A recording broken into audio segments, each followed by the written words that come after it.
കേരളത്തിലെ വടക്കൻ പാട്ടുകളിൽ പരാമർശിക്കുന്ന 16-ാം നൂറ്റാണ്ടിൽ വടക്കൻ കേരളത്തിലെ കടത്തനാട്ടിലെ പുത്തൂരം വീട്ടിൽ ജനിച്ചു ജീവിച്ച ഉണ്ണിയാർച്ചയുടെ ആ കഥ പറയാം.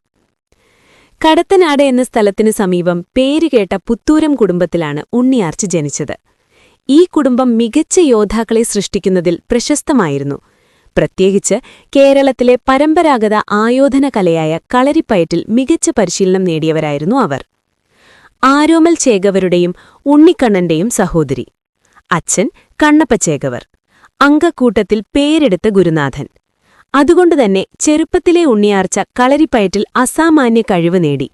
വാളും പരിചയും ഉറുമിയും അവളുടെ കൈകളിൽ ഒതുങ്ങി. പ്രത്യേകിച്ച് ഉറുമി ചുഴറ്റി വീശുന്നതിൽ അവൾക്ക് പ്രത്യേക വൈദഗ്ധ്യമുണ്ടായിരുന്നു.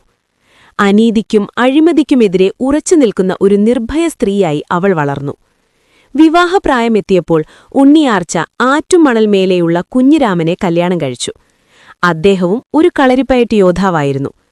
ഒരിക്കൽ അല്ലിമലർ കാവിലെയും അയ്യപ്പൻകാവിലെയും കുത്തുവിളക്ക്, അഞ്ചനക്കാവിലെ വേലപൂരം എന്നിവ കാണണമെന്നൊരാഗ്രഹം ഉണ്ണിയാർച്ചയ്ക്ക് തോന്നി. ആഗ്രഹം വീട്ടിൽ പറഞ്ഞപ്പോൾ കേട്ടവരെല്ലാം വിലക്കി. അക്കാലത്ത് അവർ കടന്നുപോകേണ്ടിയിരുന്ന നാദാപുരം എന്ന പ്രദേശം സ്ത്രീകളോടുള്ള മോശം പെരുമാറ്റത്തിന് കുപ്രസിദ്ധമായിരുന്നു. അടുത്തുള്ള ഗ്രാമങ്ങളിൽ നിന്നുള്ള സ്ത്രീകളെ ചില സംഘങ്ങൾ തട്ടിക്കൊണ്ടുപോയി അവരെ അപമാനിക്കുകയും അറേബ്യയിലേക്ക് അടിമകളായി വിൽക്കുകയും ചെയ്തതായി കിംവദന്തികൾ പരന്നു. ആറ്റുമണൽ മേലെയുള്ളവർക്കും ഈ കാര്യങ്ങൾ അറിയുന്നതുകൊണ്ട് സുരക്ഷയെ ഭയന്ന് അവരുടെ കുടുംബം ഉണ്ണിയാർച്ചയുടെ യാത്രയ്ക്ക് അനുവാദം നൽകിയില്ല. എന്നിരുന്നാലും ഉണ്ണിയാർച്ച പിന്മാറിയില്ല. സ്ത്രീകൾ നേരിടുന്ന അപകടങ്ങളെക്കുറിച്ച് അറിഞ്ഞുകൊണ്ട് എന്തുതന്നെയായാലും കൂത്ത് കാണാൻ പോകാൻ അവൾ തീരുമാനിച്ചു.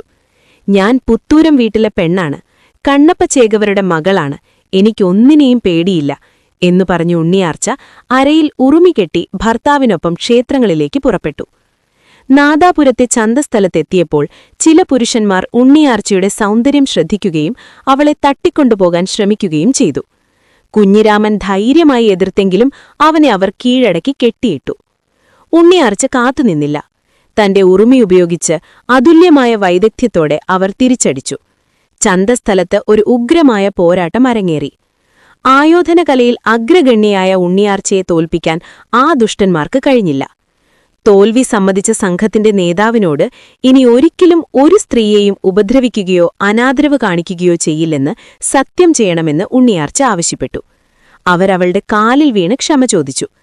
അന്നുമുതൽ ആ പ്രദേശത്തെയോ അതിനടുത്ത പ്രദേശങ്ങളിലെയോ സ്ത്രീകളോട് മോശമായി പെരുമാറാൻ ആരും ധൈര്യപ്പെട്ടില്ല.